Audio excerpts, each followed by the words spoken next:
সুপ্রভাত বন্ধুরা, কেমন আছেন আপনারা সবাই? আশা করছি সবাই সুস্থ আছেন, ভালো আছেন।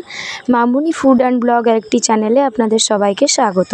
তো দেখুন, এখন হয়ে গেছে সকাল 9টা মতো বাজে।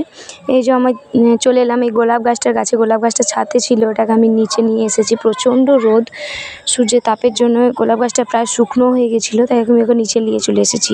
তো এবার রান্নার কাছে চলে এসেছি। রান্না এটা আমি করেছি আলু, ঝিঙে, পেঁয়াজ দিয়ে। এটা একটা তিল আর পোস্ত দিয়ে এটা করব। এটা আমার ছেলে মেয়ে দুজনেই খুব ভালো খায়।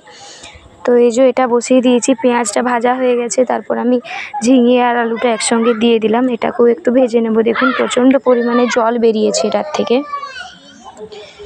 তো এই যে এবার এটা প্রায় ভাজা ভাজা হয়ে এসেছে, জলটাও মরে এসেছে। জলটা শুকিয়ে গেলে এরপর আমি দিয়ে দেবো পোস্ত আর তিল আর লঙ্কা একসঙ্গে আমি বেটে নিয়েছি, সেটা দিয়ে দেবো, নুন দিয়ে দেবো।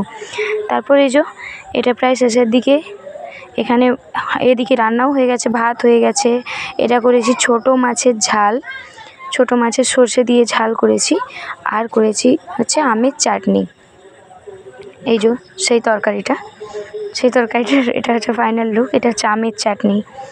তারপর খাওয়া দাওয়া কমপ্লিট করার পর একটু রেস্ট নিচ্ছিলাম। তারপর এখন 6টা মতো বাজে, মেয়েকে দুধ গরম করে খাইয়ে দেব। তারপর এখানেই ব্লগটা শেষ করছি।